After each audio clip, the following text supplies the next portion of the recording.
پاکستان کا کوئی بھی ایک نارمل ہاؤس ہولڈ ہے، دو چیزوں کے بغیر وہ بالکل انکمپلیٹ ہے، ایک رات کے ڈرامے اور دوسرے morning show. Due to some reason دونوں کسی نہ کسی وجہ سے اپنے کانٹینٹ کی وجہ سے ایک کنٹروورسی کا ہمیشہ شکار رہتے ہیں۔ یہ کانٹینٹ بنتا کیسے ہے اور ان کانٹینٹ کو ریٹنگ کیسی آتی ہے؟ جو ایک ہم بات سنتے آتے ہیں، سب ریٹنگ کا کھیل ہے، سب ریٹنگ کا چکر ہے۔ آخر یہ ریٹنگ میں کون کون سے ایسے عوامل ہیں جو ایک اپنا پارٹ پلے کرتے ہیں ریٹنگ کے بننے میں؟ آج کے ولاگ میں تھوڑا ہم ڈگ کرنے کی کوشش کریں گے کہ آخر یہ ریٹنگ بنتی کیسے ہے، تو جڑے رہیے گا ہمارے ساتھ۔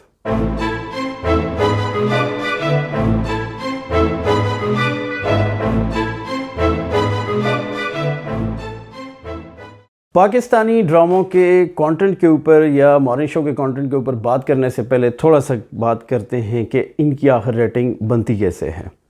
تو میں جب اس کے اوپر تھوڑا سا سوچ رہا تھا کہ اور تھوڑا سا اس کے اوپر ایک سرچ کرنے کی کوشش کر رہا تھا کہ آخر یہ جو ریٹنگ فنومنا ہے اس کس چیز کی یہ ایکولنٹ ہے، تو میں ایک دیکھا رافع محمود کوٹ اینڈ کوٹ، ان کی میں آج سارا ایکسپلین کروں گا۔ انہوں نے بڑا ایک اچھے طریقے سے ایکسپلین کیا، وہ ایک کرٹک بھی ہیں پاکستانی موویز اور ڈراماز کے، کہ جو ہمارا جو ریٹنگ کلچر ہے یا جو ریٹنگ بننے کا فنومنا ہے، یہ 5 سوسائٹیز کے کو حصے میں ڈیوائیڈ کیا جاتا ہے، ABCDE۔ تو جو آپ کا لوئسٹ کامن ڈومینیٹر ہوتے ہیں وہ آتے ہیں آپ کے D اور E میں۔ جو سب سے لوئسٹ ہے، لیٹ سے جو E ہے، E کی ایک جو کامن ہاؤس ہولڈ ہے اس میں ایک ٹی وی ہوگا اور تقریباً 10 سے 12 بندے ہوں گے اس کو دیکھنے والے، اور کمانے والا بھی ایک ہوگا، اور ٹوٹل اس گھر کی جو انکم ہے وہ تقریباً 15 سے 20 ہزار ہے۔ جو دوسرے نمبر کے اوپر آ جاتی ہے وہ آ جاتی ہے ٹائپ ڈی۔ ٹائپ ڈی کے اوپر آپ کے گھر کے اندر تقریباً 5 سے 6 افراد ہیں، کمانے والا اب بھی ہے، ایک ہی ہے اس میں بھی، اور جو انکم ہے ہاؤس ہولڈ کی جو ٹوٹل انکم ہے وہ تقریباً ہو جاتی ہے 30 سے 35 ہزار۔ جو آپ کا سی آ جاتا ہے سملرلی، اس کے اندر بھی تقریباً ٹی وی آپ کا ایک ہی ہے، لیکن جو کمانے والا ہے جو ایک جس کو ہم کہہ سکتے ہیں middle class, lower middle class, آپ کی 70 سے 80 ہزار روپیہ انکم ہے اس گھر کی، اور تقریباً گھر کے اندر 4-5 فرد ہیں اور ٹی وی ایک بھی ہے۔ اور جو بی اور اے ہے وہ آ جاتی ہے 1 لاکھ سے اوپر کی کلاس، اور جن کے اندر ملٹی سیٹ ان کے اندر گھر کے اندر ہیں، جس کے اندر 2 بھی سیٹ ہیں، 3 بھی سیٹ ہیں، دیکھنے والے شاید 3-4 بھی بندے ہوں، لیکن جو کمانے والے ہیں اس گھر کے اندر وہ 2 ہوتے ہیں۔ اور سملرلی جو ایک کیٹیگری آ جاتی ہے وہ آ جاتی ہے 2 لاکھ پلس کے کمانے والے جو ہاؤس ہولڈ ہیں۔ اب جو آپ کا میجر دیکھنے والا ہے، جو ایک کلیکٹیو آپ کا جو ایک ریٹنگ میں جو پارٹ پلے کرتے ہیں، وہ آؤٹ نمبر کرتے ہیں آپ کی ڈی اور ای کلاس۔ یعنی ڈی اور ای کلاس کے اگر آپ جو ریٹنگ کے اندر دیکھیں جتنے وہ حاوی ہیں وہ زیادہ ہیں as compare to ABC class. تو جب آپ کی ساری ریٹنگ ہی جنریٹ آپ کے ایک لوئسٹ کامن ڈومینیٹر سے ہوتی ہے جو آپ کی ڈی اور ای سوشل کلاس ہے، تو پھر آپ کا جتنا بھی سارا کانٹینٹ ہے وہ بنتا ہی ان کو مد نظر رکھ کر ہے۔ اور اس بات نے ایک میرے اس سوال کا بھی جواب دیا۔ میں ہمیشہ کبھی کبھار جب بھی یہ کوئی اس طرح کے کنٹروورسیز کے کوئی آ جاتے ہیں، کیونکہ اتنا ٹائم تو ہے نہیں ہے ڈرامہ دیکھیں یا مارننگ شوز دیکھوں، لیکن کبھی کبھار جب بھی یہ ٹویٹر کے اوپر کسی کنٹروورسی کی وجہ سے کوئی کلپ آ جاتا تو میں ایک سوال پوچھتا کہ آخر یہ کانٹینٹ بنتا کس کے لیے، کون اس طرح کی چیزیں دیکھتا ہوگا؟ اور یہ سوال ہر اس پاکستانی کے اوپر ہے جو ایک شاید وہ پڑھا لکھا ہے کہ یار یہ کانٹینٹ کس کے لیے بنتا ہے، کون دیکھتا ہوگا ایسے؟ تو ون آف دا ریزن یہی ہے کہ اتنا ایک بڑا ڈفرینس ہے آپ کی ایک جو سو کالڈ مڈل یا پڑھی لکھی کلاس میں اور جو آپ کا لوئسٹ کامن ڈینومینیٹر ہے اس کے درمیان اتنا بڑا ڈفرینس ہے کہ آپ کی جو پڑھی لکھی کلاس ہے وہ خود حیران ہے کہ کانٹینٹ بنتا کس لیے ہے، لیکن آپ کے جو بنانے والے ہیں وہ کہتے ہیں کہ بھائی بنتا تب ہے کیونکہ بکتا ہے، کیونکہ آپ کی ایک کلاس ہے، ایک بہت بڑی کلاس ہے، وہ دیکھتی ہے ان چیزوں کو۔ اب ہوتا کیا ہے کہ جب یہ مارننگ شوز بنتے ہیں اس کلاس کے لیے، اس لوئسٹ کامن ڈینومینیٹر کے لیے، آپ کا وہ جو بیٹھ کے دیکھتا ہے اس کے لیے وہ ایک جو ڈرامہ ہے، وہ جو ایک فینٹیسی اس کے اندر شو کی جاتی ہے، یا جو مارننگ شوز کے اندر شادیاں ہیں، مہندیاں، ڈھولکیاں ہو رہی ہیں، دیکھیں اس کے لیے یہ بڑی ایک دور قسم کی چیزیں ہیں، یہ وہ فینٹیسیز ہیں جو اس کے پتہ اس کی لائف کے اندر کی نہیں ہیں۔ تو for a moment time being اس طرح کا کانٹینٹ اس کی پریشانیوں سے، بچوں کے اسکول کی فیس، نوکری نہیں ہے، اور طرح کی جو ہزار اس کے گھر کے اندر کی پرابلم ہے، اس سے تھوڑا اس کو ڈسٹنس کر دیتی ہے، جسٹ بیکاز ایک فینٹیسی کے اندر رہنے کے لیے اس آپ کا جو لوئسٹ کامن ڈومینیٹر ہے وہ خوش ہے جس قسم کا بھی آپ اس کو کانٹینٹ دکھا دیں اس کے اوپر وہ بیٹھ کر، اور پھر that is one of the reason پھر اس طرح کے کانٹینٹ کی ایک ریٹنگ بھی بنتی ہے اور اسی طرح کا کانٹینٹ ایک ٹی وی کے اوپر آتا بھی ہے۔ ایک اور ریزن یہ بھی ہے کہ جس کی وجہ سے ہمیں ہمیشہ تھوڑا سا پرابلم رہتا ہے اس کانٹینٹ سے، میرے خیال میں یہ جو کانٹینٹ ہے یہ بڑے ایک اچھے طریقے سے ایک ہمیں آئینہ دکھاتا ہے۔ وہ ہوتا ہے نا ہر سوسائٹی کا ایک میں انڈیویجول کی بات نہیں کر رہا انٹلیکچولیزم، ایک آپ کا کلیکٹیو سوسائٹی کا بھی انٹلیکچولیزم ہوتا ہے، ایک آپ اووک ہوتے ہیں کسی بھی ایک ٹاپک کے اوپر۔ یہ آپ کو بتاتا ہے کہ ایز اے سوسائٹی ہمارا جو لوئسٹ کامن ڈینومینیٹر ہے وہ کتنا بیچارہ پسا ہوا اور کتنا اس کا لیول ابھی تک وہ صدی 2 صدی پیچھے چل رہا ہے.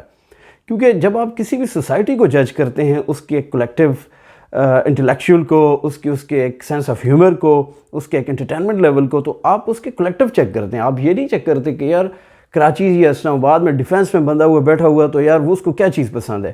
آپ یہ دیکھتے ہیں کہ ایز اے سوسائٹی آپ کا ایک کلیکٹیو کتنا ایک انٹلیکچوئل یا سینس آف ہیومر ہے کہ آپ کو اس کے حساب سے کانٹینٹ بنتا ہے. اور یہ آپ کا کانٹینٹ آپ کو بڑا اچھی طرح یہ بتا رہا ہے کہ ایز اے سوسائٹی جو آپ کا ایک لوئسٹ کامن ڈینومینیٹر ہے وہ ابھی بھی 2-3 صدیاں جو دور حاضر سے بڑھ پیچھے چلتا جا رہا ہے. اچھا چلیں، یہ تو ایک علیحدہ ٹاپک آ گیا کہ کوالٹی آف کانٹینٹ کے اوپر جو ڈسکشن ہوتی رہتی ہے، کیونکہ اس کی رائٹ اینڈ لیفٹ دونوں میں ڈسکشن لگی رہتی ہے. کیونکہ اٹ مائٹ بھی جو کوالٹی آف کانٹینٹ میرے لیے ایک ہے وہ دوسرے ایک بندے کے لیے نہ ہو. So it goes like that way. دوسری ڈسکشن جو آ جاتی ہے اور جو بڑی کرٹیکل سی یہ ڈسکشن ہے کہ اس کے اندر ایک مورل ویلیوز ڈھونڈنا کانٹینٹ کے اندر، اور اس کے اندر اس کو بالکل یہ کہنا کہ کون سا کانٹینٹ ایسا ہے جو ہمیں نا سوشلی ایکسیپٹیبل ہے یا نہیں ہے. فار ایگزامپل، اور اس کو جج کون کرے گا؟ اس کو مطلب ایک پیمرا کے اوپر میں 19-20ویں گریڈ کا جو ایک چیئرمین ہے وہ یہ ڈیسائیڈ کرے گا اپنے براٹ اپ سے کہ اس کو کیا لگتا ہے کیا چیز ایکسیپٹیبل ہے یا کیا چیز سوسائٹی کے لیے اچھی ہے یا کیا بری ہے اور کون سی چیز دکھانی چاہیے. یا ایک وہ رائٹر کرے گا جو لکھے گا، یا وہ ایک جو پروڈکشن ہاؤسز ہیں وہ کریں گے، یا لوگ اس کو ڈیسائیڈ کریں گے. کون ڈیسائیڈ کرے گا؟ فار ایگزامپل ٹی وی کے اوپر آج کل 3 ڈرامے بڑے کنٹروورسی میں چل رہے ہیں. جلن ہے جس میں آئی تھنک بہنوئی کے ساتھ کوئی افیئر والا ہے. اسی طرح اس سے پہلے عشقیہ بھی تھا. 1-2 اور ڈرامے اسی طرح کے ہیں کہ مختلف قسم کے اندر اس کے ریلیشن شپ میں کچھ افیئرز دکھائے گئے ہیں. پہلا کوسچن تو فنڈامنٹل میرا یہ بنتا ہے کہ جب بھی کوئی رائٹر پروڈیوسر یہ لوگ لکھتے ہیں ڈرامے، تو رائٹر آپ کا جب ڈرامہ لکھتا ہے تو وہ ایک نا سوسائٹی کو ریپرزینٹ کر رہا ہوتا ہے. وہ یہ نہیں کہہ رہا ہوتا کہ یار اوور آل سوسائٹی کا عکس یہی ہے اور مجھے ہر وقت نا امیج کی فکر ہے، میں نے یہ دکھانا ہے. وہ یہ دکھاتا ہے کہ سوسائٹی میں ایٹ سم پوائنٹ کہاں پہ اوپر برائی بھی ہے اور اس کو وہ ایک طریقے سے ایک پریزنٹ کرتا ہے، اویئر کرنے کی کوشش کرتا ہے. لیکن آپ نے اس کو اس کو نا اس کی ایک قدغن لگانے کی کوشش کر رہے ہیں کہ بھائی تم نے وہ بتانا ہے جو ہماری سوسائٹی کا ہمیشہ سے اچھا امیج بتانے کی کوشش کرتا رہے. تم نے کبھی بھی نا ایک یہ نہیں بتانا کہ ہمارے اندر کون سی خامیاں ہیں. منٹو بڑا ایک اچھا اس نے کیا. منٹو کی جو بھی افسانے جب آتے تھے تو بڑا ان کے اوپر کہا جاتا تھا، جیسے ٹھنڈا گوشت ہو گیا، کہ آپ اس طرح کی چیز لکھتے ہیں. آپ امیجن کریں 70 سال پہلے بھی ہمارے رائٹر سے وہی سوال ہوتا تھا جو آج 70 سال بعد ہو رہا ہے. یہ جو آپ کی رائٹنگز ہیں تو یہ نا ہمارے نوجوانوں کے دماغ کو خراب کر رہے ہیں. تو اس نے بڑی ایک اچھی بات کی. اس نے کہا میں تو سوسائٹی کو اور تو کچھ نہیں کر رہا، میں تو صرف سوسائٹی کو آئینہ دکھا رہا ہوں. یہ جو آئینہ بدنما جو چہرہ سوسائٹی دیکھ رہی ہے آئینے کے اندر، یہ وہ خود ہے. صرف فرق یہ ہو گیا کہ آئینہ دکھانے والا میں ہوں. تو میرا بھی یہی خیال ہے. جو یہ ڈراماز وغیرہ آتے ہیں I think most of the time بتانے والی یہ سٹوریز، جیسے میں نے کہا بھی ہے نا کہ میں بھی میرے گھر میں نہ ہوتی ہو، دوسرے آپ کے گھر میں نہ ہوتی ہو، تیسرے بندے کے نہیں ہوتی ہو. 23 کروڑ کا ملک ہے. کہیں نہ کہیں یہ ساری چیزیں ہماری سوسائٹی کا حصہ ہیں. فار ایگزامپل بڑا ریسنٹلی یہ واقعہ ہوا ہے جس طرح کے موٹر وے انسیڈنٹ ہوا ہے. 5-10 سالوں بعد اسی طرح قسم کی کوئی چیز اگر آپ دیکھیں اگر ڈرامے کے اندر بنتی ہے تو ہمیں وہ کتنی سخت بری لگتی کہ نہیں یہ تو چیز ہماری سوسائٹی کا حصہ ہی نہیں ہے اور ہمارا امیج خراب کرنے کی کوشش کی جا رہی ہے. ٹھیک ہے وہ چیز میں بھی آپ کی سوسائٹی میں ہر دوسری تیسری جگہ نہیں ہے، لیکن یہ بھی مانیں وہ سم ویئر وہ ایک سوچ وہ تھاٹ پروسیس آپ کی سوسائٹی ہی میں تھا، وہ درندہ آپ کی سوسائٹی کا حصہ تھا. تو وہ یہی چیزیں آپ کے کانٹینٹ میں بھی آتی ہیں.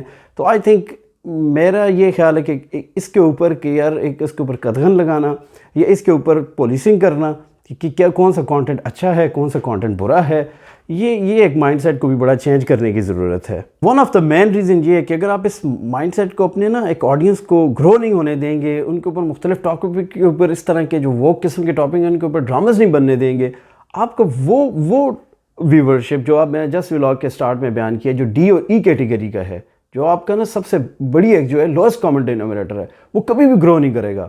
وہ لوئسٹ کامن ڈینومینیٹر آج بھی یہ جا کے مطلب مجھے ترس آتا ہے کہ وہ جو ارطغرل ڈرامہ ہے وہ آج بھی اس کے ماڈل اور حلیمہ سلطان کی جو فوٹوز کے اوپر جاتا ہے تو آج بھی اتنا ہی حیران پریشان ہے. اس کی سادگی دیکھیے، وہ کمنٹ کرتا ہے کیونکہ وہ ایک اس خواب اتنی وہ بیدار ہوا ہے تو اسے جس طرح نا وہ جو شوق نہیں لگتا 220 وولٹ کا شوق اس کو لگا ہے کہ یار یہ کیا، ابھی جو میں نے ڈرامہ دیکھا تو اس کے اندر تو یہ ارطغرل تھا اور وہ ابھی تک وہ مینٹلی اتنا پیچھے ہے کہ اسے لگتا ہے کہ یہ لوگ یہی ان کی اپنی ایک ریئل لائف بھی ہے.